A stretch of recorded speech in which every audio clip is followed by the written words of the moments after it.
নমস্কার বন্ধুরা, plants care and nature YouTube চ্যানেলে তার একটা নতুন ভিডিওতে আপনাদেরকে স্বাগত জানাচ্ছি।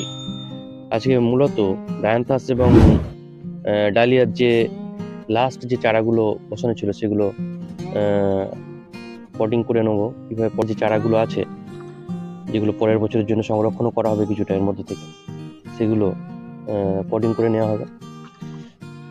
দেখুন প্রত্যেকটাতে রুট কমপ্লিট হয়ে এসছে এবং এই পটিং করার জন্যে এখন কোনো সার প্রয়োগ করা হবে না, শুধুমাত্র প্লেন মাটি, ভার্মি কম্পোস্ট আর বালি দিয়ে এটা বসানো হবে। তারপর এক সপ্তাহ পরে এতে সার প্রয়োগ করা হবে। এবং এই দেখুন রুট কিরকম হয়েছে, দেখুন এটা হচ্ছে লাস্ট সিজনের লাস্ট চারা।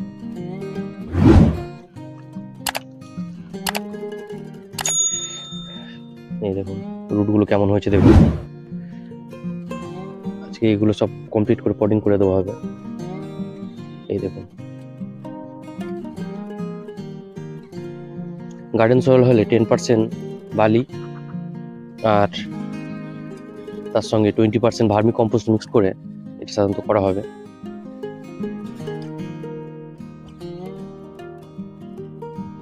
দেখুন এই যে ভার্মি কম্পোস্ট নেওয়া হয়েছে, মিক্সড করে দেওয়া হচ্ছে।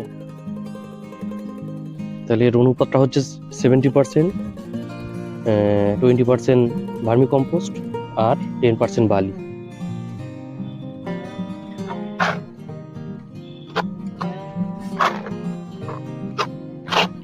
আর সার এখানে কিন্তু এখন প্রয়োগ করা হবে না, কারণ হয়ে যাবে 2 বছর হয়ে যাবে। একটা ডায়ান্থাস দিয়ে দিচ্ছি।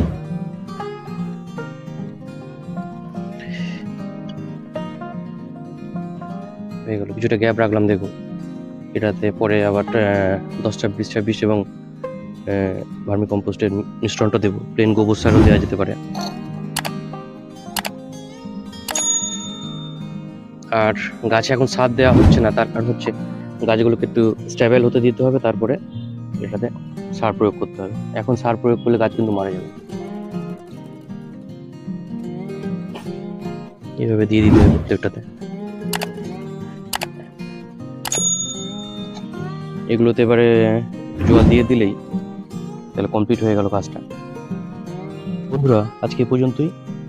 পরবর্তীতে আবার কোনো ভিডিও নিয়ে আবার আপনার সামনে হাজির হব। এখানে ভিডিওটা শেষ করছি। সবাই ভালো থাকবেন, সুস্থ থাকবেন। নমস্কার, ধন্যবাদ জানিয়ে শেষ করলাম।